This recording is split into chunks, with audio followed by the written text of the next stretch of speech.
The message arrived on a quiet Tuesday morning at the Global Olympic Committee headquarters in Geneva.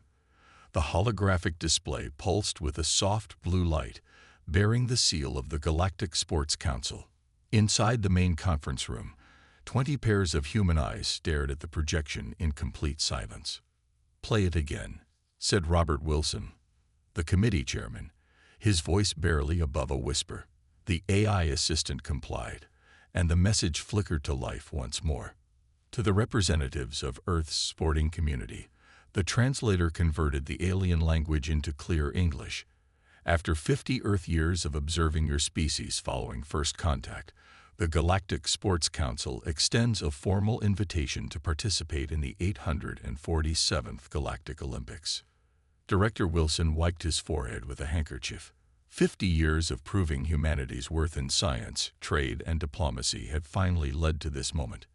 The aliens had always viewed humans as an interesting but primitive species, barely out of their planetary cradle. This invitation changed everything. The message continued. Each participating species may send one representative to compete in one event of their choosing.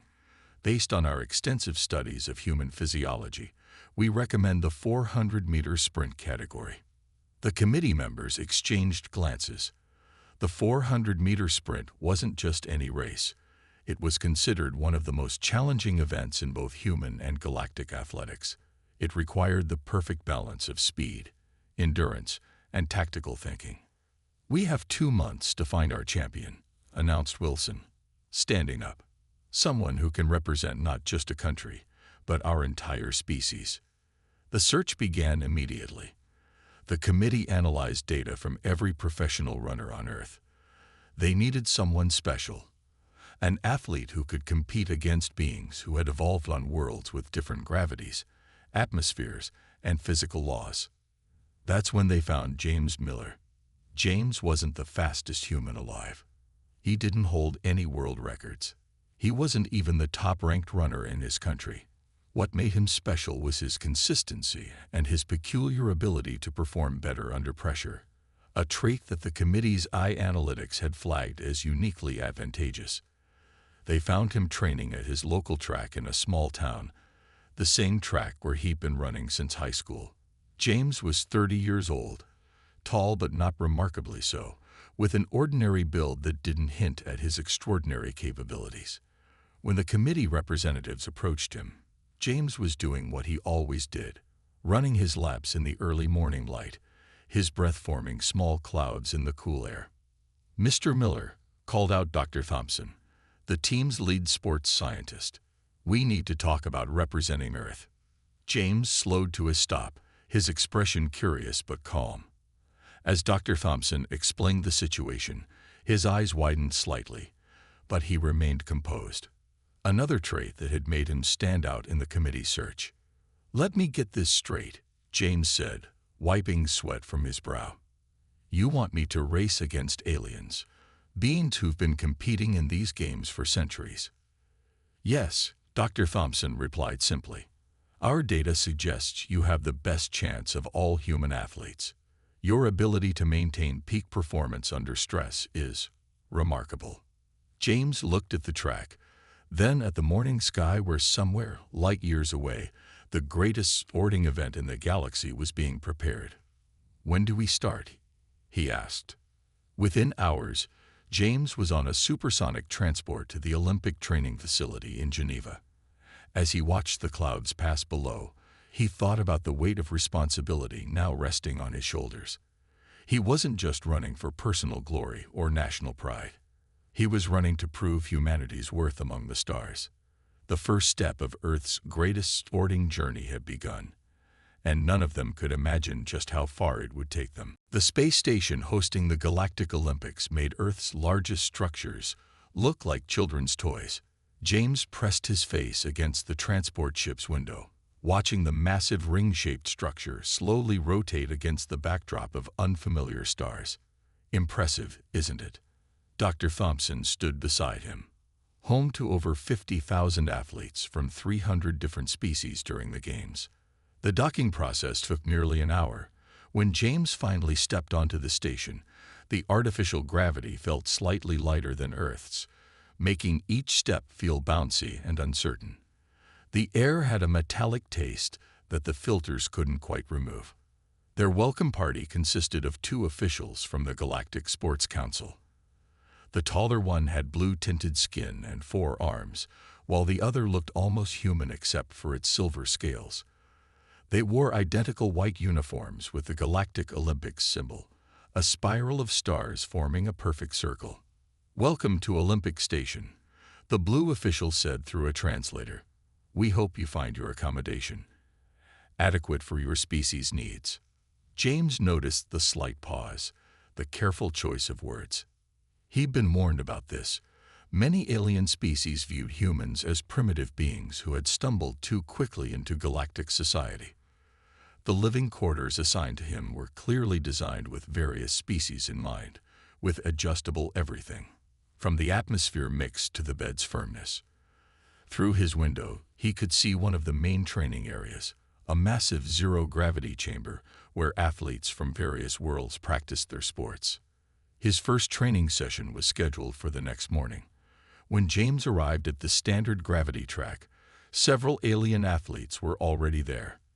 They stopped their activities to watch him, their expressions unreadable but their attention unmistakable. The Centaurian champion, holder of the current galactic record, was easily recognizable. Standing nearly 7 feet tall, with legs designed by the finest genetic engineers in the galaxy, he was the product of centuries of selective breeding and technological enhancement. "So this is Earth's champion." The Centaurian's translator made his voice sound artificially smooth. "I expected more." He gestured at James's plain training outfit, devoid of the performance-enhancing features that other athletes wore. James simply nodded and began his warm-up routine. He could hear the whispers and translations around him, feel the stares of beings who saw him as nothing more than a curiosity, or worse, a joke. During his first practice run, James posted a time that would have been impressive on Earth, but was merely average by galactic standards. The other athletes barely tried to hide their amusement. "Perhaps you should consider withdrawing," the Centaurian suggested, not unkindly. "Save your species the embarrassment of a last-place finish." But something interesting happened during that first training session. While the other athletes maintained consistent speeds throughout their practice runs, James's times varied. Sometimes he was slower, sometimes faster, but there was a pattern that Dr. Thompson noticed immediately. "You're getting faster when they're watching," she pointed out during their evening review. "Your best times coincide with moments of increased attention from the other athletes." James hadn't noticed it himself, but the data was clear. When under observation, when feeling the pressure of representing Earth, his performance improved by nearly 2%. "It's not enough to win," he said, studying the holographic replay of his runs. "They're still faster." "For now," Dr. Thompson replied with a slight smile. "But we haven't started implementing our real training strategy yet. Those aliens out there, they've reached the peak of what technology and genetic engineering can achieve. But humans? We've got something they don't understand yet." As James lay in his adjustable bed that night, watching the unfamiliar stars through his window, he thought about what it meant to be human among these enhanced beings.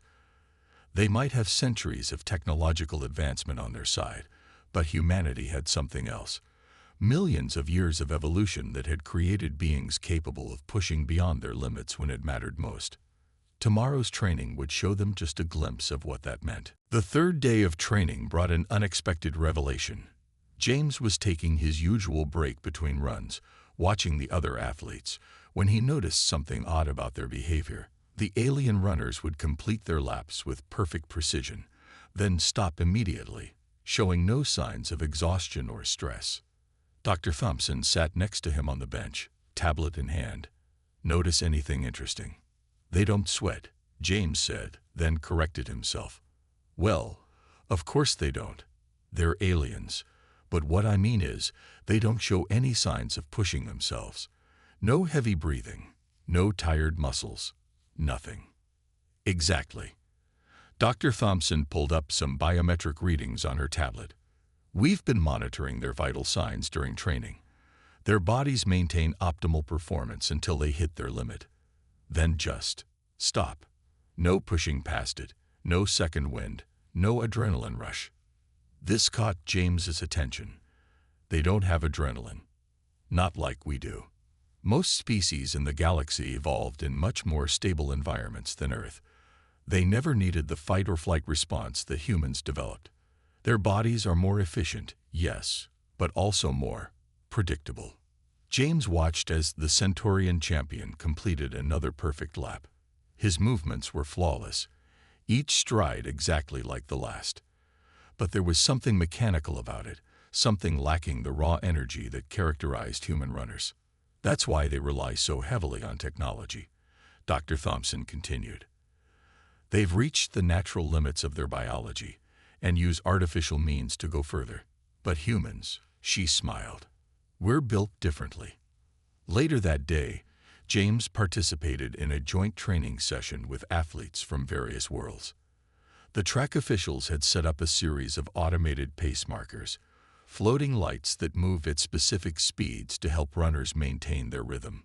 As usual, the alien athletes matched the pace markers perfectly. James, however, found himself naturally varying his speed, sometimes falling behind, sometimes surging ahead. The other athletes saw this as proof of human inefficiency. "Your technique lacks consistency," one of them commented during a break. The translator rendered their voice in flat tones. "How can you expect to compete when you cannot even maintain a steady pace?" But Dr. Thompson was getting excited by what she saw in the data. That evening, in their private training room, she explained why. "Look at this," she said, projecting a hologram showing James's performance curves. When the pace markers speed up unexpectedly, other athletes take exactly 2.3 seconds to adjust. You adapt almost instantly. When they hit their maximum speed, they stay there until they have to stop. But you, she highlighted a section of the graph. You can push beyond your normal limits when needed. James studied the data. Because of adrenaline. That's part of it. But it's more than just chemistry. It's our entire evolutionary history. Humans evolved as persistence hunters, chasing prey until it collapsed from exhaustion. We developed not just the ability to run long distances, but to adapt our pace, to push harder when needed, to find reserves of energy we didn't know we had. The implications began to sink in. All this time, the alien athletes had seen humanity's variable performance as a weakness. But what if it was actually their greatest strength? "We need to change your training approach," Dr. Thompson said, already making adjustments to their program. "Instead of trying to match their consistency, we'll work on maximizing your body's natural ability to adapt and surge." That night, James stayed late at the training facility, practicing this new approach. Instead of fighting his body's natural rhythms, he learned to work with them. He remembered the stories of human marathon runners who collapsed at the finish line, of sprinters who found that extra burst of speed in the final meters, of athletes who achieved the impossible simply because they refused to give up. As he ran his final lap of the day, James felt something he hadn't experienced since arriving at the station: hope. The aliens might have their technology and their perfect genetics, but humans had something that couldn't be engineered: the ability to exceed their own limits. Tomorrow, they would begin turning that ability into a winning strategy. With only 3 weeks left before the competition, James and Dr. Thompson worked to create a training program unlike anything in human or alien sports history. The training facility's night cycle found them experimenting with new techniques while most other athletes rested. "The key is controlled chaos," Dr. Thompson explained, adjusting the track's gravity settings. "Other species train for perfect conditions. We'll train for imperfection." James ran lap after lap while Dr. Thompson randomly changed conditions. Sometimes the gravity would shift mid-stride. Other times, the air pressure would drop. Each change forced his body to adapt instantly, building on humans' natural ability to handle unexpected situations. "Your heart rate spikes exactly when it needs to," she said, monitoring his vitals. No other species here can do that. They rely on steady-state performance. We're going to use that difference. The alien athletes began to take notice of these unusual training sessions. They watched with a mixture of confusion and curiosity as James deliberately ran in seemingly inefficient patterns. The Centaurian champion particularly found it fascinating. "Your training methods defy logic," he said one morning, his translator struggling to convey his tone. "You deliberately make things harder for yourself. Why?" James wiped sweat from his face, something none of the other athletes ever needed to do. "Because nothing in life is perfect," he replied, "especially not race day."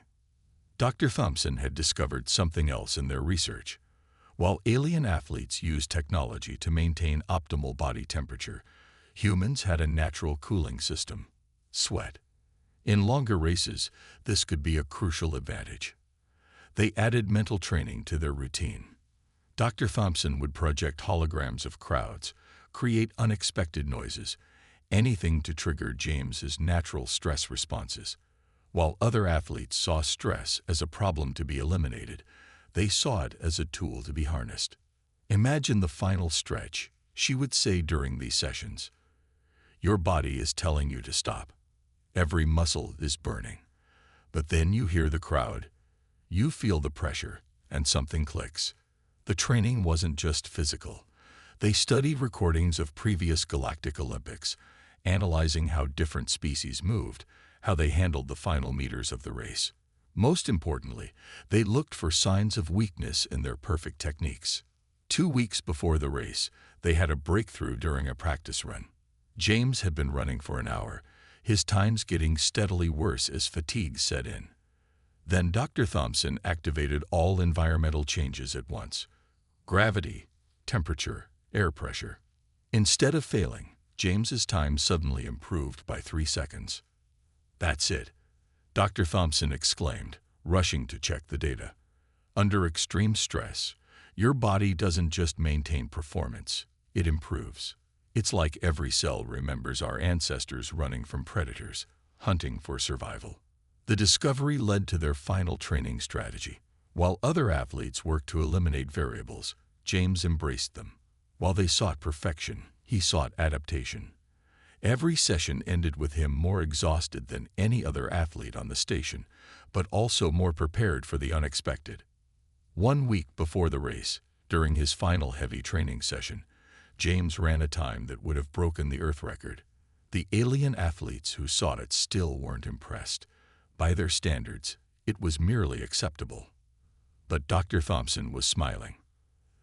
"They don't understand," she said as they walked back to their quarters. "They're training to run their best race. We're training to run better than our best when it matters most." That night, looking at the stars through his window, James thought about everything that had led to this moment. Millions of years of evolution, thousands of generations of humans pushing their limits, all coming down to one race. He was ready to show the galaxy what humans could really do. The qualifying rounds began early in the station's artificial morning. The vast stadium could hold 100,000 spectators, with special sections adapted for every known species in the galaxy. Today, it was half full, mostly diplomats, sports officials, and curious onlookers wanting to see the human runner. James stood in the preparation area, watching through a force field as other athletes completed their qualifying runs. The rules were simple. The top 16 times would advance to the semifinals. With 48 athletes competing, just finishing in the top third would be a massive achievement for humanity's first appearance. "Remember," Dr. Thompson said, helping him warm up, "you're in the last heat. That means you'll know exactly what time you need to qualify." The Centaurian champion had already run, posting a time that seemed impossible by human standards. The crowd had roared, or made whatever sounds their species used to show appreciation.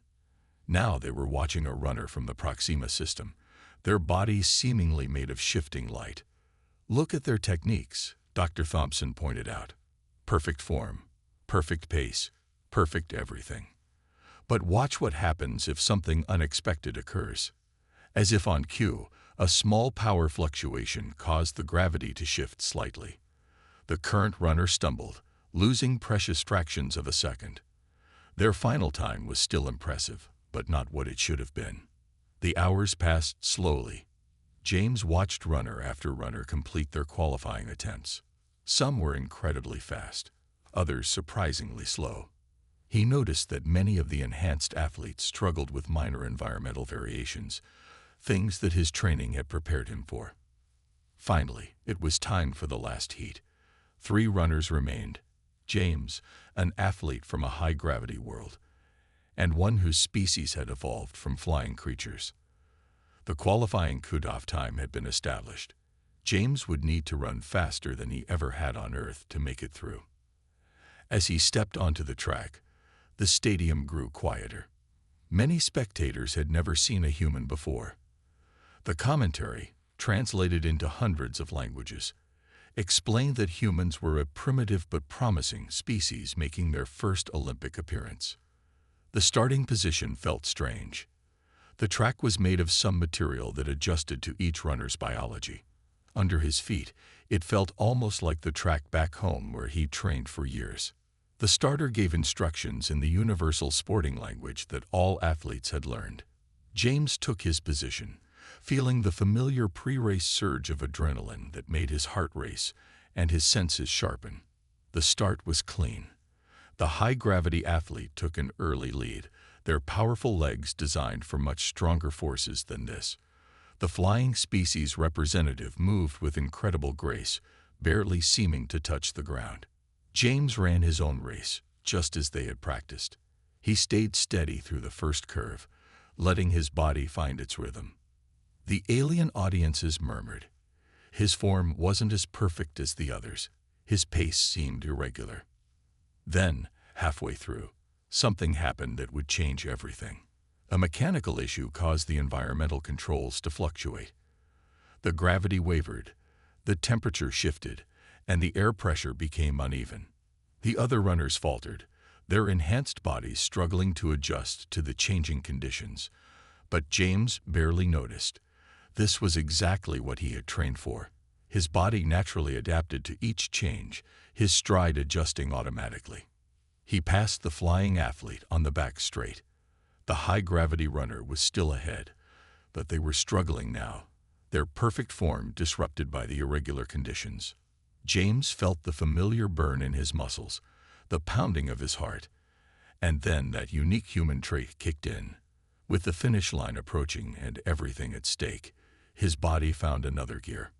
He crossed the line in second place. The stadium erupted in a cacophony of alien sounds. The timing display showed that James had not only qualified, but posted the 4th fastest time of all preliminary heats. The commentary boxes buzzed with excited discussions in countless languages. Dr. Thompson was grinning when he returned to the preparation area. "Well," she said, "I guess we got their attention." The semifinals would begin tomorrow, and now everyone would be watching the human runner who had just changed the game. The stadium was packed to capacity on the day of the final race. After James's surprising performance in the preliminaries and his even more impressive run in the semifinals, it seemed every being in the galaxy wanted to witness this historic moment. James stood in the preparation chamber, his heart steady despite the pressure. The semifinals had eliminated half of the remaining runners, leaving only the 8 fastest athletes in the galaxy. Against all odds, he was one of them. "Whatever happens out there," Dr. Thompson said, helping him with his final stretches, "you've already made history. No one expected a human to reach the finals in our first Olympics." The announcement system called the finalists to the track. As James walked through the tunnel, he felt the station's artificial gravity pulse slightly, a sign of how many spectators were packed into the stands. The Centaurian champion was there, his enhanced body gleaming under the lights. He looked at James with what might have been respect. "You run strange, human," his translator said, "but you run well." The track seemed to glow as the 8 finalists took their positions. James was in lane 5, right next to the Centaurian in lane 4. The flying species athlete, who had recovered from the preliminaries, was in lane 6. High above the track, A massive holographic display showed close-ups of each runner. When it reached James, the commentary explained how humans were the only unmodified species in the final, running purely on natural ability. The starter raised their appendage. The stadium fell silent. The start was explosive. The Centaurian champion shot forward with incredible speed, taking an early lead. The other enhanced athletes were right behind him, their modified bodies performing exactly as designed. James stayed focused on his own race, just as he had trained. By the first curve, he was in 6th place.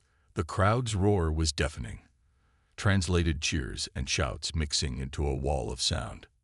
Then, halfway through the race, James felt something change. While the other runners maintained their perfect pace, he could feel his heart rate increasing, his muscles burning with effort. But instead of slowing him down, the pain made him more alert, more focused. He passed the 7th place runner, then the 6th. The flying athlete next to him was starting to fade, their graceful stride becoming labored. 5 runners remained ahead. As they entered the final curve, James heard Dr. Thompson's voice in his memory. This is where being human matters most. His body was screaming at him to slow down. Every enhanced athlete ahead of him was still running with mechanical precision. But James did something they couldn't. He pushed harder.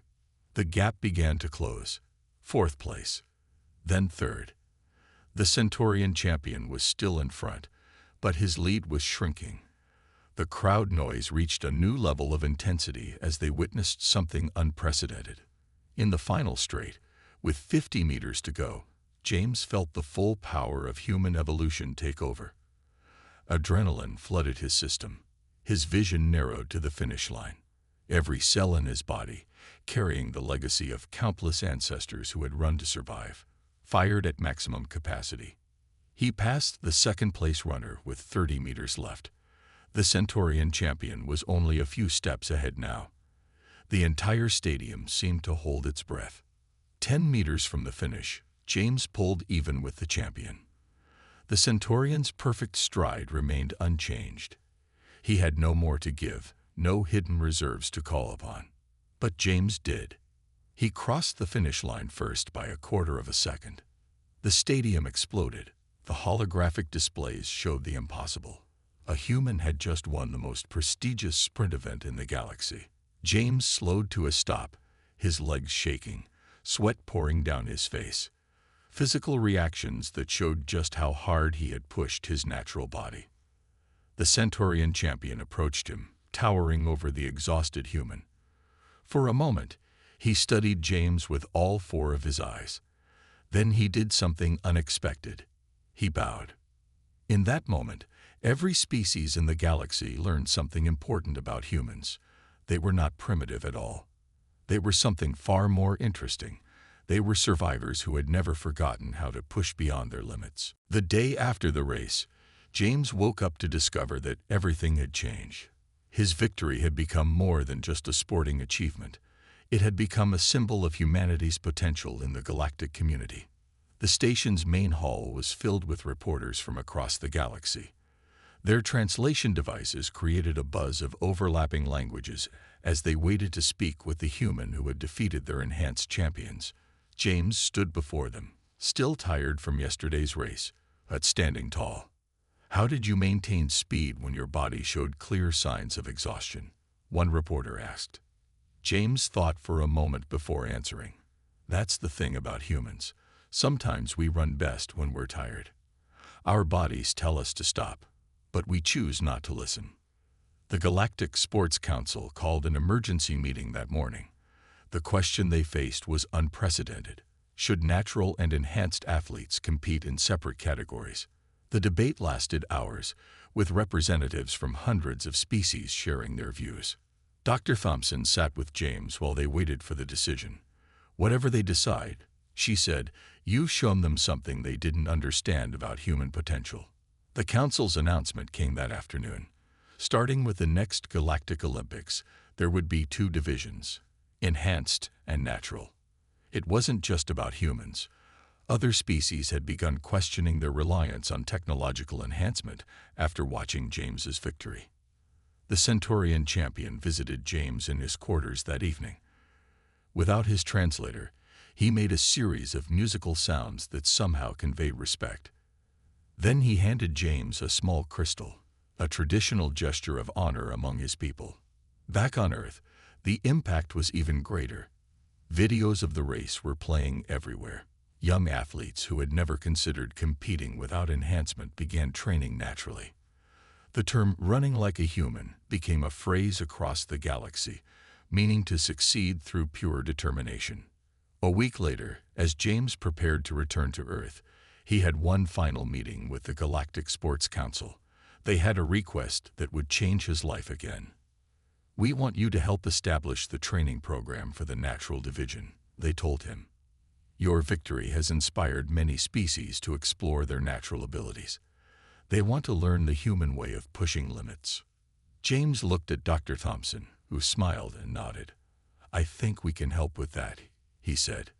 As their ship broke away from the Olympic station, James watched the massive structure disappear into the distance. Dr. Thompson was already working on plans for the new training program, adapting their methods for different species. "You know what's funny?" she said, looking up from her notes. "For centuries, we thought we needed to catch up to alien technology. Turns out, sometimes the old ways are the best ways." James nodded, thinking about everything that had happened. His victory hadn't just been about running fast. It had been about showing the galaxy a different kind of strength, the kind that came from millions of years of evolution, from ancestors who had run across savannas, from the unique human ability to push beyond normal limits. 1 month later, James stood before a group of young athletes from 20 different species. They had all chosen to train naturally, inspired by what they had seen at the Olympics. As he looked at their eager faces, he remembered something his first coach had told him years ago.